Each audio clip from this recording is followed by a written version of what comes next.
തിരുകുമാരനും മാതാവിനും കോടി നന്ദി. കാരണം എൻ്റെ പേര് പാർവതി എന്നാണ്, ഇതെൻ്റെ അമ്മയാണ്. ഞങ്ങൾ പെരുമ്പാവൂർ പട്ടിമറ്റം എന്ന് പറഞ്ഞ സ്ഥലത്തു നിന്നാണ് വരുന്നത്. ഞങ്ങളിവിടെ അമ്മയാണ് ഇവിടെ ആദ്യമായിട്ട് ഉടമ്പടി എടുത്തത്. കാരണം ഞങ്ങൾ അച്ഛൻ ഉണ്ടായിരുന്ന സമയം അച്ഛൻ ഞങ്ങളെ ഉപേക്ഷിച്ച് പോയതാണ്. എനിക്കൊരു 21 വയസ്സായ സമയത്ത് അച്ഛൻ ഞങ്ങൾ രണ്ടുപേരും ഉപേക്ഷിച്ച് പോയത്. ഞങ്ങൾ 3 പേരും, എനിക്കൊരു അനിയത്തിയുണ്ട്. ഞങ്ങൾ ഉപേക്ഷിച്ച് അച്ഛൻ വേറൊരു കുടുംബജീവിതത്തിലേക്ക് പോയതാണ്. അന്ന് തൊട്ട് ഞാനും അമ്മയുമാണ് ഞങ്ങളുടെ വീട്ടിൽ എല്ലാ കാര്യങ്ങളും ചെയ്തുകൊണ്ടിരുന്നത്. കാരണം എനിക്ക് പഠിക്കണമെന്നൊക്കെ ആഗ്രഹം ഉണ്ടായിരുന്നു. പക്ഷേ നമ്മുടെ അവസ്ഥ അത് പറ്റാത്ത കാരണം ഞാൻ അമ്മയടുത്ത് പറഞ്ഞു, അമ്മ ഞാൻ ജോലിക്ക് പൊക്കോളാം എന്ന് പറഞ്ഞിട്ട് ഒരുപാട് ജോലിയൊക്കെ അന്വേഷിച്ചതിന് ശേഷമാണ് കാനറ ബാങ്കിൽ ഇൻഷുറൻസ് സെക്ഷനിൽ HSBC ലൈഫ് ഇൻഷുറൻസ് എന്ന് പറഞ്ഞിട്ട് ഒരു സെക്ഷനിലേക്ക് എനിക്ക് ജോലി കിട്ടി. അങ്ങനെ ഞാൻ അവിടെ ജോലി പോയിക്കൊണ്ടിരിക്കുകയായിരുന്നു. അപ്പോഴത്തേക്കും അമ്മ എൻ്റെ അടുത്ത് പറഞ്ഞ്, മോന് നമുക്കിങ്ങനെ ആലപ്പുഴയിൽ കൃപാസനം എന്ന് പറഞ്ഞിട്ട് ഒരു ഇതുണ്ട്, നമുക്കവിടെ പോവാമെന്ന് പറഞ്ഞ്. അപ്പോൾ അമ്മയടുത്ത് ഞാൻ പറഞ്ഞ്, അമ്മേ നമ്മളെന്തോരം അലഞ്ഞതാണ് അമ്മേ, ഈ ദൈവങ്ങളെല്ലാവരും നമ്മളെ വിളിച്ചതല്ലേ, ആരും നമ്മുടെ പ്രാർത്ഥന ഒന്നും കേട്ടിട്ടില്ലല്ലോ, പിന്നെ എന്തിനാണ് നമ്മളിനി അവിടെയും പോണേന്ന് ചോദിച്ചു. അപ്പോൾ അമ്മ എൻ്റെ അടുത്ത് പറഞ്ഞു, മോനെ നീ അങ്ങനെ പറയല്ലേ, നമുക്കവിടെ പോകാം, നമുക്കൊന്ന് പോയി നോക്കാമെന്ന് പറഞ്ഞ്. അങ്ങനെ ഇവിടെ ഞങ്ങൾ വന്ന് അമ്മ എന്നെ അനിയത്തിനെയും കൂട്ടിയിട്ട് ഞങ്ങളിവിടെ വന്ന്, അമ്മ ഉടമ്പടി അതിന് മുമ്പ് എടുത്തിട്ടുണ്ടായിരുന്നു. ഉടമ്പടി എടുത്ത സമയത്ത് അമ്മ ഞങ്ങളുടെ അടുത്ത് പറഞ്ഞായിരുന്നു, ഞാനിങ്ങനെ ഉടമ്പടി എടുത്തിട്ടുണ്ട് എന്നുള്ള കാര്യം പറഞ്ഞായിരുന്നു. അപ്പോഴും ഞാൻ അമ്മയടുത്ത് പറഞ്ഞ്, അമ്മയുടെ രീതിയിൽ അമ്മ വിശ്വസിച്ചോ, പക്ഷേ എനിക്കിനിയിപ്പോൾ ദൈവങ്ങളിലുള്ള വിശ്വാസം പോയി എന്ന് പറഞ്ഞായിരുന്നു. അപ്പോൾ അമ്മ എൻ്റെ അടുത്ത് പറഞ്ഞു, മോനെ അങ്ങനെ പറയല്ല, അങ്ങനെ ഒരിക്കലും പറയരുതെന്ന് പറഞ്ഞ്. അങ്ങനെ ഞങ്ങളിവിടെ അമ്മ ഒരു ദിവസം പറഞ്ഞ്, നിങ്ങളെ രണ്ടുപേരും ഞാനിവിടെ അമ്മയുടെ മുമ്പിൽ എത്തിക്കൂ എന്ന് പറഞ്ഞിട്ട് അമ്മ ഞങ്ങൾ രണ്ടുപേരും ഇവിടെ കൊണ്ടുവന്ന്, എന്നെയും എൻ്റെ അനിയത്തിനെയും ഇവിടെ കൊണ്ടുവന്ന് ഞങ്ങൾ അന്ന് ഇവിടെ അച്ഛൻ്റെ ധ്യാനമൊക്കെ കൂടി എല്ലാം കഴിഞ്ഞ് കഴിയുമ്പോഴത്തേക്കും ഞാൻ അമ്മയടുത്ത് പറഞ്ഞു, അമ്മേ എനിക്കിവിടെ വന്നപ്പോൾ തൊട്ടൊരു പോസിറ്റീവ് എനർജി ഫീൽ ചെയ്യണുണ്ട് അമ്മ, ഇത്രയും നാളും ഞാൻ അനുഭവിച്ച പോലെ അല്ല അമ്മേ, എനിക്കിവിടെ വന്നു കഴിഞ്ഞതിന് ശേഷം വളരെ ഒരു ഭയങ്കരമായിട്ടുള്ളൊരു പോസിറ്റീവ് ഫീൽ ഉണ്ട് അമ്മയെന്ന് പറഞ്ഞു. അപ്പോൾ അമ്മ എൻ്റെ അടുത്ത് പറഞ്ഞു, മോനെ മാതാവ് വളരെ ശക്തിയുള്ളതാണ്, മാതാവ് സഞ്ചരിക്കുന്ന മാതാവാണ്, നമ്മുടെ കൂടെ വരും, നമ്മളെ അനുഗ്രഹിക്കും, നമ്മുടെ കൂടെ ഉണ്ടാവും എന്ന് പറഞ്ഞ്. അങ്ങനെ നിൽക്കുന്ന സമയത്ത് പെട്ടെന്ന് എനിക്ക് ഫ്രാൻസിൻ്റെ കുറച്ച് കാര്യങ്ങളൊക്കെ പെട്ടെന്ന് വന്നു. കാരണം ഞാൻ ഡിഗ്രിയിൽ ഫ്രഞ്ചാണ് എടുത്തിരുന്നത്. അന്ന് ഞാൻ ഫ്രഞ്ച് എടുത്ത സമയത്ത് ഞാൻ ആലോചിച്ചിട്ടുണ്ട്, ഞാൻ എന്തിനാണ് ഫ്രഞ്ച് എടുത്തതെന്ന്. അപ്പോൾ ആ സമയത്തൊക്കെ എനിക്ക് ഫ്രാൻസിലേക്ക് പോകണമെന്നോ അങ്ങനെ ഇതൊന്നും ഉണ്ടായിരുന്നില്ല. പക്ഷേ ഉണ്ടായിരുന്നു മനസ്സിൽ എന്തെങ്കിലും ഒരു ചാൻസ് കിട്ടി അവിടെ പോകണം പഠിക്കണം എന്നുള്ളൊരു ആഗ്രഹം ഉണ്ടായിരുന്നു. പിന്നെ ഞാനത് ഞങ്ങളുടെ വീടിൻ്റെ കുടുംബത്തിൻ്റെ സാഹചര്യം അനുസരിച്ച് ഞാനത് അങ്ങോട്ട് ഉപേക്ഷിച്ച് കഴിഞ്ഞിട്ട് പെട്ടെന്ന് നമ്മൾ ഉടമ്പടി എടുത്തതിന് ശേഷമാണ് പെട്ടെന്ന് ഫ്രാൻസിൽ പഠിക്കാനായിട്ട് പെട്ടെന്നൊരു ഓഫർ വന്നത്.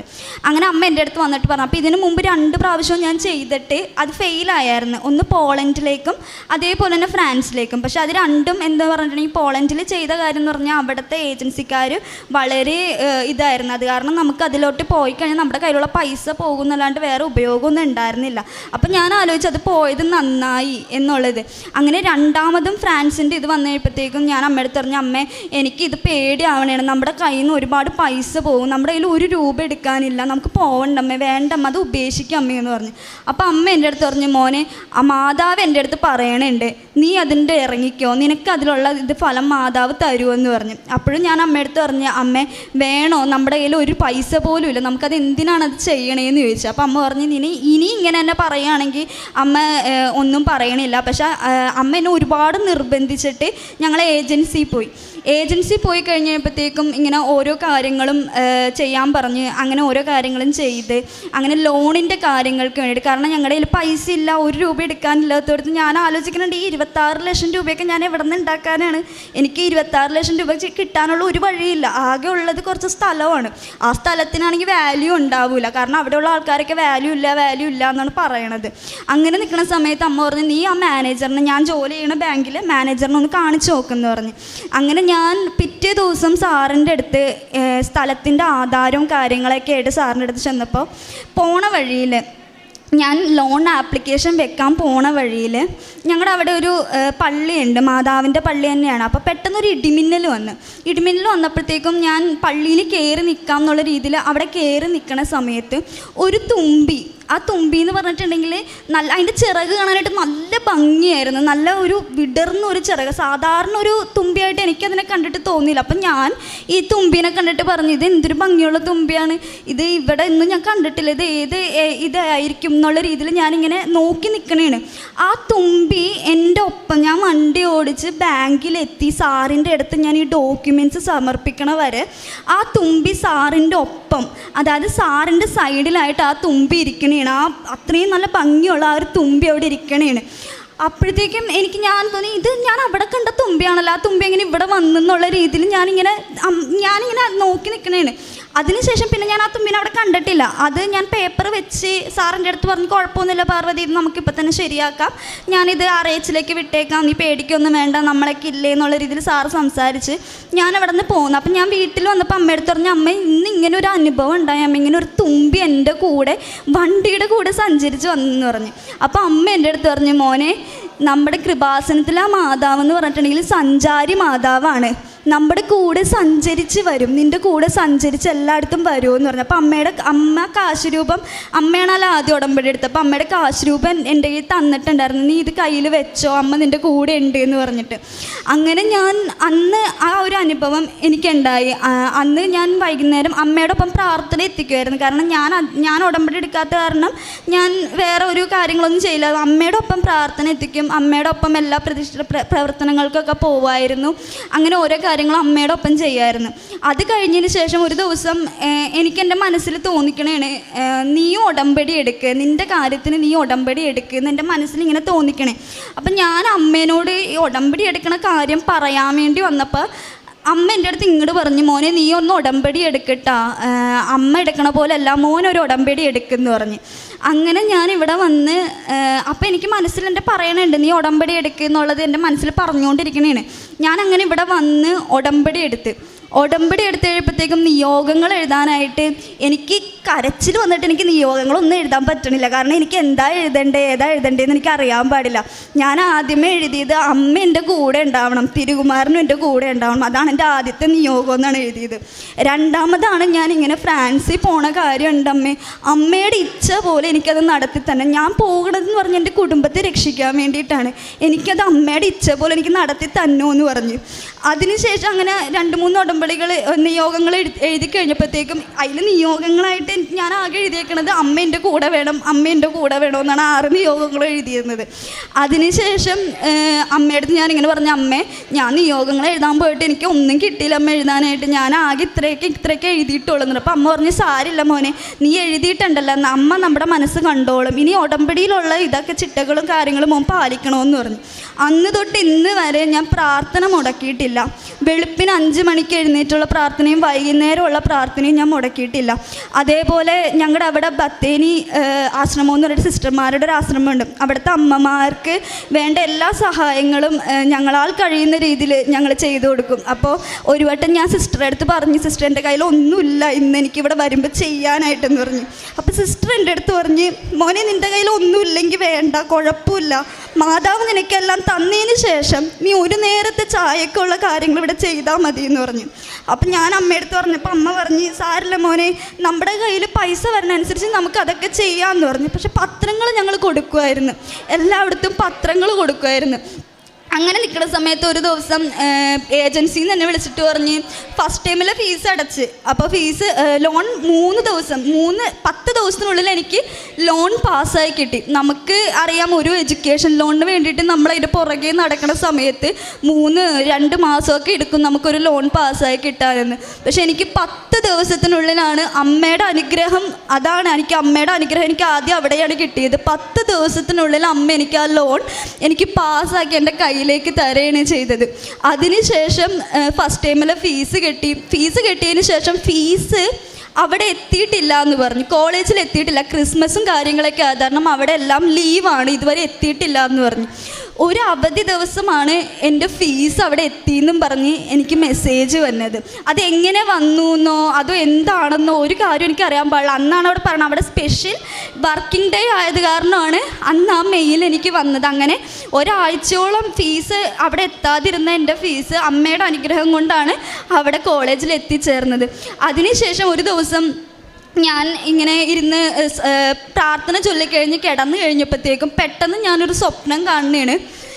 അമ്മ മാതാവ് ഏതോ ഒരു ഓഫീസറിൻ്റെ സൈഡിൽ നിന്നിട്ട് എൻ്റെ പാസ്പോർട്ട് എൻ്റെ എല്ലാ കാര്യങ്ങളും ഫ്രണ്ടിലുണ്ട്. അപ്പം അങ്ങനെ നിന്ന് അമ്മ ഇങ്ങനെ ഓരോ കാര്യങ്ങളും നോക്കിക്കൊണ്ടിരിക്കണേണ്. അപ്പോഴത്തേക്കും ഞാൻ സ്വപ്നത്തിൽ നിന്ന് പെട്ടെന്ന് എഴുന്നേറ്റിട്ട് ഞാൻ ദൈവമേ മാതാവിനെയാണോ ഞാൻ സ്വപ്നം കണ്ടത് എന്നുള്ള രീതിയിൽ ഞാനിങ്ങനെ പെട്ടെന്ന് എഴുന്നേറ്റ്. അപ്പം ഞാൻ ഇടയ്ക്കിടയ്ക്ക് മാതാവിൻ്റെ രൂപം നോക്കി സംസാരിക്കുമായിരുന്നു.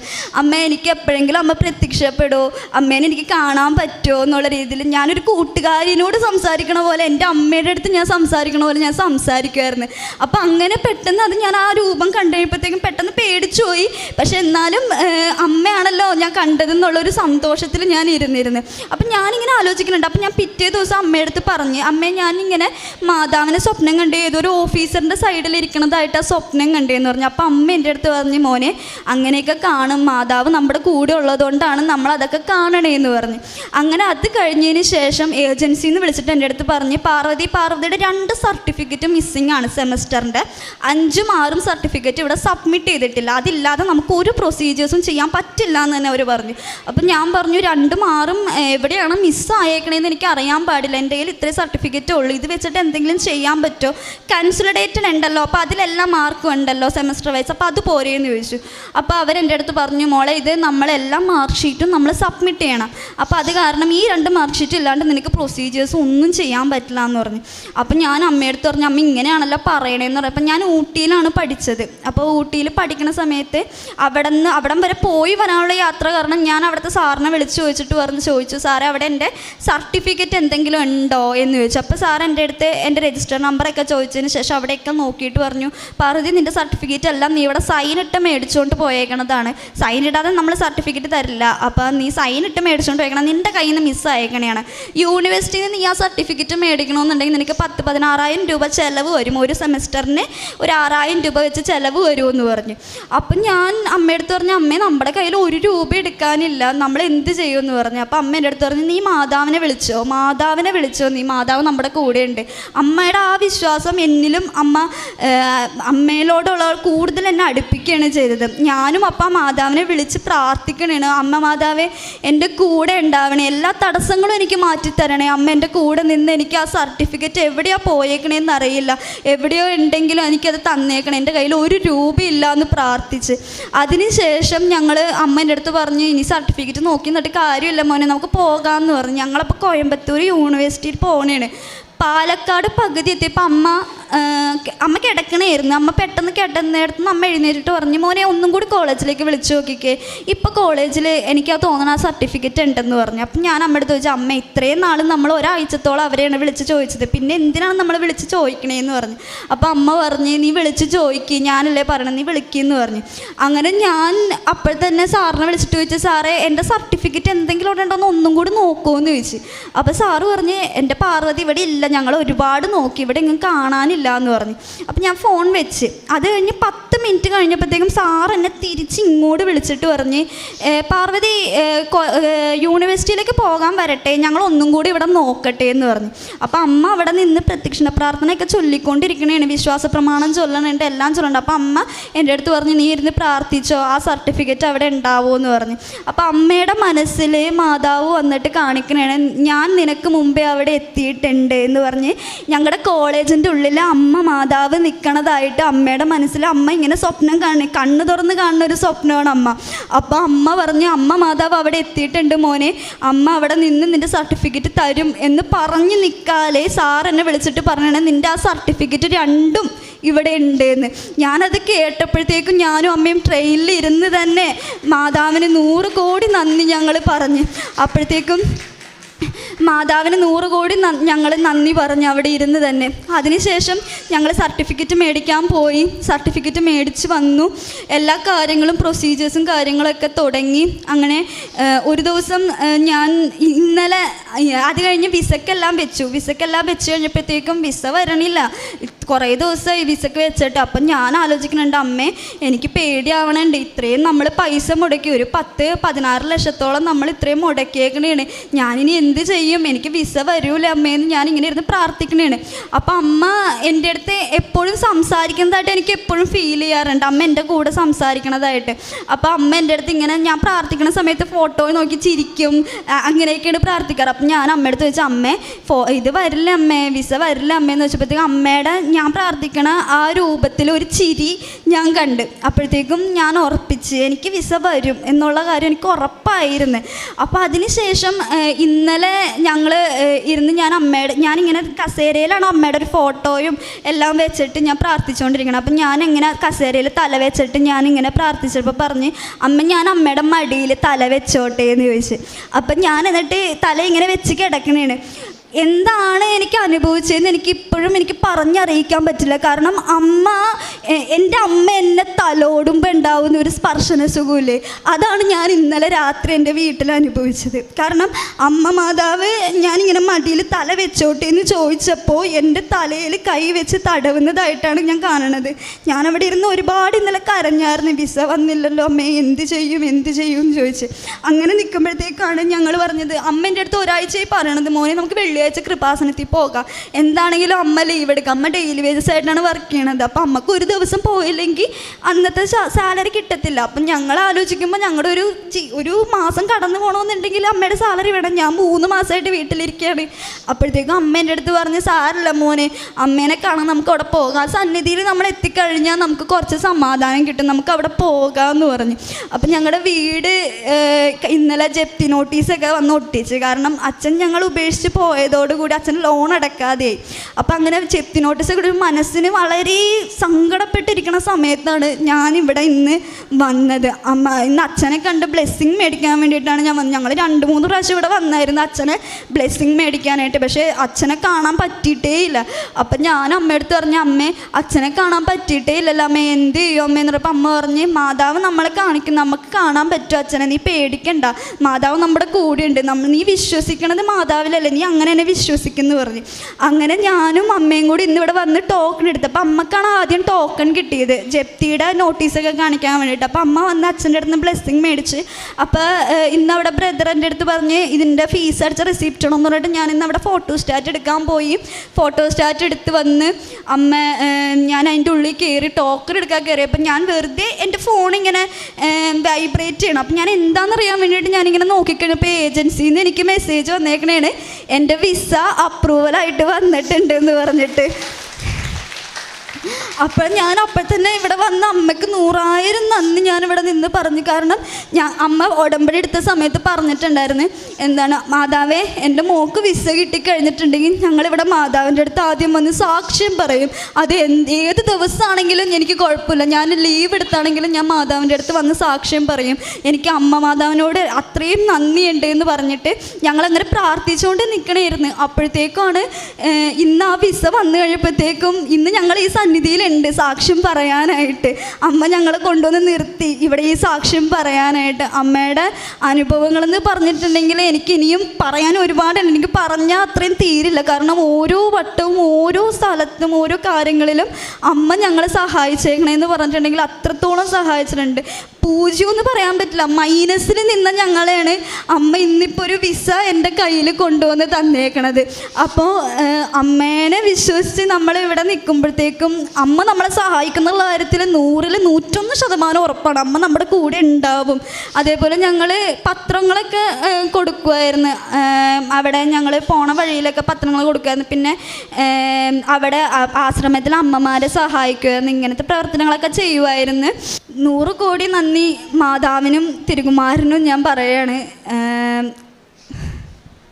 പരിശുദ്ധ അമ്മയുടെ മധ്യസ്ഥതയിൽ ലഭിച്ചൊരു അനുഭവത്തിൻ്റെ സാക്ഷ്യം വളരെ വ്യക്തമായിട്ടും വിശുദ്ധമായിട്ടും പറയുന്നുണ്ട്. അപ്പോൾ അതിൽ ഏറ്റവും പ്രധാനപ്പെട്ടത് എന്ന് പറയുന്നത്, ഇപ്പോൾ മാനുഷികമായ യുക്തിയിൽ ചിന്തിക്കുമ്പം നമുക്ക് ചുറ്റുമുള്ളവരല്ല, ദൈവമാണ് നമുക്ക് എപ്പോഴും താങ്ങായിട്ടുള്ളത്. അത് ജീവിതത്തിൻ്റെ ഏതെങ്കിലും ഒരു സമയത്ത് എല്ലാവരും മനസ്സിലാക്കുന്നൊരു കാര്യമാണ്. നമുക്ക് ഏറ്റവും പ്രധാനപ്പെട്ട ദൈവമാണ്, അല്ലെങ്കിൽ ദൈവം മാത്രമേ ഉള്ളൂ എന്നുള്ളൊരു, അത് കർത്താവിന് അറിയാവുന്നതുകൊണ്ടാണ് കർത്താവ് എപ്പോഴും പറയണത്, നിങ്ങൾ പൂർണ്ണ ഹൃദയത്തോടെ ആരെങ്കിലും സ്നേഹിക്കണമെങ്കിൽ, പൂർണ്ണ മനസ്സോടെ ഒരാളെ സ്നേഹിക്കണമെങ്കിൽ അത് ദൈവത്തിനെ മാത്രമേ സ്നേഹിക്കുള്ളൂ. കർത്താവ് ഇതൊക്കെ നേരത്തെ തന്നെ പറയുകയും അതിനുള്ള സാക്ഷ്യമായിട്ട് ജീവിക്കുകയും അപ്പോസ്തലന്മാരെ പഠിപ്പിക്കുകയും ചെയ്തൊരു സത്യമാണ്. ഇത് തന്നെയാണ് കർത്താവ് ഒരു നെഗറ്റീവ് കൊണോട്ടേഷനിലും പഠിപ്പിക്കുന്നുണ്ട്. എന്നെ പ്രതി നിനക്ക് എന്ത് വേണമെങ്കിലും ഉപേക്ഷിക്കാം, ഭാര്യയോ മക്കളെയോ മാതാപിതാക്കളെയോ. അപ്പം ദൈവം ഈ ഒരു വലിയൊരു ബോധ്യം നമ്മുടെ ജീവിതത്തിൽ ഏതെങ്കിലും ഒരു സമയത്ത് നമുക്കിത് മനസ്സിലാവും. പക്ഷേ ചില ജീവിത സാഹചര്യത്തിൽ അത് പെട്ടെന്ന് തന്നെ ജീവിതത്തിൽ നമുക്ക് ആ കാര്യങ്ങൾ മനസ്സിലാവും. അപ്പം അങ്ങനെ ഒരു സാഹചര്യത്തിൽ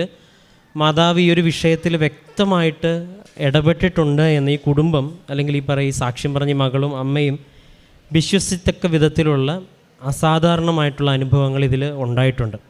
ഇപ്പോൾ ഹബക്കുക്ക് പ്രവാചകൻ്റെ പുസ്തകം 1:5 പറയുന്നുണ്ട്, കേട്ടാൽ ആരും വിശ്വസിക്കാത്ത വിധത്തിലുള്ളൊരു പ്രവൃത്തി ഞാൻ നിങ്ങളുടെ ഇടയിൽ ചെയ്യാൻ പോകുന്നു എന്നുള്ളത്. ഒരു പക്ഷേ നമ്മൾ കേൾക്കുമ്പോൾ യുക്തിക്ക് മുകളിൽ നിൽക്കുന്ന കുറേ ദൈവ സാന്നിധ്യത്തിൻ്റെ അടയാളം. ഇതിന് മുമ്പേ പറഞ്ഞ സാക്ഷ്യത്തിൽ ഇതുപോലെ തന്നെ മാതാവ് സഞ്ചരിച്ച് കൂടെ ചെന്നു എന്നതിൻ്റെ അടയാളം ഒക്കെ പറയണുണ്ട്. അപ്പം ഒപ്പം തന്നെ അടയാളങ്ങൾ, ഇപ്പം ഒരു തുമ്പിയാണെങ്കിലും ജീവിതത്തിൻ്റെ സാഹചര്യങ്ങളിൽ കാണുന്നൊരു വ്യക്തിയാണെങ്കിലും അതിനോടൊപ്പം തന്നെ സ്വപ്നങ്ങളുടെ കാര്യം ഇവിടെയും പറയുന്നുണ്ട്. അതിപ്പം നമ്മൾ ഈ സ്വപ്നം കാണുന്നത് നോക്കുമ്പോൾ നിങ്ങൾ വിചാരിക്കുന്നത് എപ്പോഴും കർത്താവിനെയും മാതാവിനെയും ചിന്തിച്ചുകൊണ്ടിരിക്കുന്ന ഒരാൾ പക്ഷേ നമ്മൾ ഈ സ്വപ്നം കാണുമ്പോൾ നിങ്ങൾ എപ്പോഴും ചിന്തിക്കേണ്ടത് നമ്മുടെ ഡെയിലി ലൈഫുമായിട്ട് ഈ ഒരു നിയോഗമായിട്ട് ബന്ധപ്പെട്ട സ്വപ്നങ്ങളാണ് കാണുന്നത്. അപ്പോൾ നമുക്കിപ്പോൾ സ്വപ്നം ഒരാൾക്ക് ഉണ്ടാക്കി കൊടുക്കാനായിട്ട് പറ്റത്തില്ലല്ലോ. അത് സ്വപ്നം കാണണമെന്ന് ആഗ്രഹിക്കാമെന്നല്ലാതെ അത് നമുക്ക് അങ്ങനെ ആഗ്രഹിച്ച് നമ്മൾ എത്രത്തോളം സ്വപ്നം കാണുമെന്നുള്ളതൊക്കെ നമ്മളെപ്പോഴും ഒരു ചോദിച്ചിനോ. പക്ഷേ ഈ ഒരു അമ്മയും മകളും ഈ ഒരു കാര്യത്തിൽ ഈ കാര്യങ്ങളൊക്കെ നടക്കുന്നതായിട്ടും മാതാവ് അവിടെ ചെന്ന് കാര്യങ്ങൾ ക്രമീകരിക്കുന്നതായിട്ട് സ്വപ്നം കാണുകയും, എന്നാൽ അത് ഈ ഒരു സമയത്തിനിടയിൽ തന്നെ വേഗം തന്നെ നടക്കുന്നതായിട്ട്, അപ്പം കാണുന്ന സ്വപ്നവും നടക്കുന്ന ജീവിതത്തിൻ്റെ യാഥാർത്ഥ്യം നമ്മൾ കണക്ട് ചെയ്ത് വായിക്കുമ്പോൾ ഈ വിശ്വാസത്തിൻ്റെ ജീവിക്കുന്ന ഒരു വ്യക്തിയെ സംബന്ധിച്ചിടത്തോളം ഇതിലും വലിയ തെളിവിൻ്റെ ഒരു ആവശ്യം ഇല്ല. ഇപ്പം നമ്മൾ കേൾക്കുന്നവർ വിശ്വസിക്കുന്നതുകൊണ്ട് ഇല്ല എന്നുള്ളത് രണ്ടാമത്തെ കാര്യമാണ്. കർത്താവ് എപ്പോഴും ഉപമകൾ പറഞ്ഞിട്ട് പറയും, കേൾക്കാൻ ചെവിയുള്ളവൻ കേൾക്കട്ടെ എന്ന് കർത്താവ് എപ്പോഴും സൂചിപ്പിക്കും. അപ്പോൾ അത് വലിയൊരു ക്ലോസാണ്. ആവശ്യമുള്ളവർ, വിശ്വാസമുള്ളവർ കേട്ട് കഴിഞ്ഞാൽ അതിലേറെ ഒരു ബോധ്യപ്പെടുത്തുന്ന തരത്തിലുള്ളൊരു സാക്ഷ്യം ഈ മകൾ പറഞ്ഞിട്ടുണ്ട്. പിന്നെ മൂന്നാമത്തെ ഒരു കാര്യം പറയുമ്പോഴും മാതാവിൻ്റെ ഒരു സ്പർശനത്തിൻ്റെ കാര്യം പറയുന്നുണ്ട്.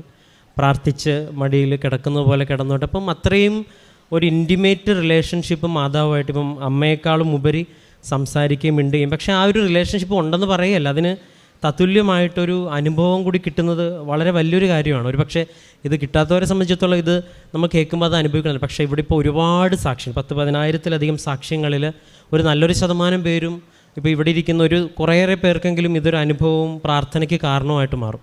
പിന്നെ ഈ മകൾ വന്നപ്പോൾ തൊട്ട് എഴുതുന്ന നിയോഗത്തിലും പ്രത്യേകതയുണ്ടായിട്ട്, ഇപ്പോൾ തുടക്കം തൊട്ട് ഒരു നിയോഗം എഴുതിയപ്പം ഒരുപാട് കാര്യങ്ങൾ എഴുതാനുള്ളതുകൊണ്ടോ അല്ലെങ്കിൽ ഒന്നും നടക്കത്തില്ലെന്നോ എന്തോ ഒരു ബോധ്യം കൊണ്ട് അമ്മയോട് എടുക്കണമെന്നാണ് 6 നിയോഗം എഴുതിയിട്ട് 1 അമ്മയോട് എടുക്കണം, പിന്നെ 1 മാത്രം വിദേശത്തേക്ക് പോകാനുള്ള സാഹചര്യം നീ അതിൻ്റെ സാഹചര്യങ്ങളെല്ലാം പറഞ്ഞില്ല. ഇപ്പോൾ ഇത്രയും ഒരു 5-6 നിയോഗത്തിൽ 5 നിയോഗം എഴുതിയിരിക്കുന്ന അമ്മയോട് എടുക്കണമെന്നാണ്.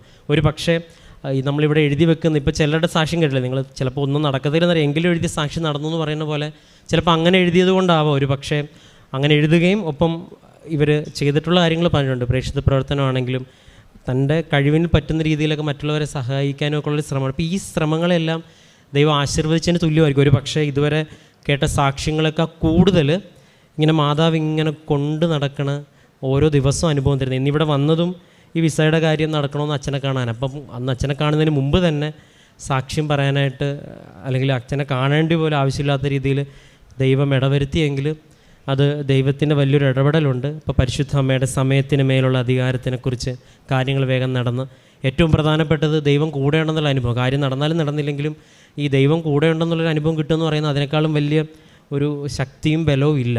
അപ്പോൾ ജീവിതത്തിൽ അങ്ങനൊരു അനുഭവം തൻ്റെ ഏറ്റവും ചെറുപ്പകാലഘട്ടത്തിൽ തന്നെ ഒരു കുടുംബത്തിന് ലഭിക്കുക എന്നുള്ളത്. മൂന്നാമത്തത് വ്യക്തമായിട്ട് വിശ്വസിക്കത്തക്ക വിധത്തിലൊരു സാന്നിധ്യവും സ്പർശനവും സ്വപ്നവും ദർശനവും അതൊക്കെ ഉണ്ടാകുമെന്ന് പറയുന്നത് വലിയൊരു വിശ്വാസത്തിൻ്റെ കാര്യമാണ്. എനിക്ക് തോന്നുന്നു അതെല്ലാം ഈ മകളെഴുതിയ നിയോഗമായിട്ട് ബന്ധപ്പെട്ടിരിക്കുന്നു എന്ന് എനിക്ക് പ്രാർത്ഥനയിൽ എനിക്കും തോന്നുന്നു. അപ്പം ഇനി ഉടമ്പടി മുന്നോട്ട് പോകുമ്പം ദൈവം നമ്മുടെ കൂടെയുണ്ടെന്നുള്ളൊരു ബോധ്യം ഇനിയും ആഴത്തി വിശ്വസിക്കുന്നുണ്ട്. ഈ സാക്ഷ്യം നമ്മളെയും ഒപ്പം ഇനി മുന്നോട്ട് പോകുന്ന എല്ലാ യാത്രയിലും അമ്മ ഇങ്ങനെ പലരുടെ രൂപത്തിൽ പല ഭാവത്തിൽ മാതാവ് ഇങ്ങനെ സഞ്ചരിച്ച് ചെന്നെത്തട്ടെ എന്ന് പ്രാർത്ഥിക്കുന്നു. പരിശുദ്ധ അമ്മ വഴി ഈ കുടുംബത്തിന് ദൈവം നൽകിയ എല്ലാ അനുഗ്രഹങ്ങൾക്കും നമുക്ക് കരങ്ങളടിച്ച് ദൈവത്തിൻ്റെ നാമം മഹത്വപ്പെടും.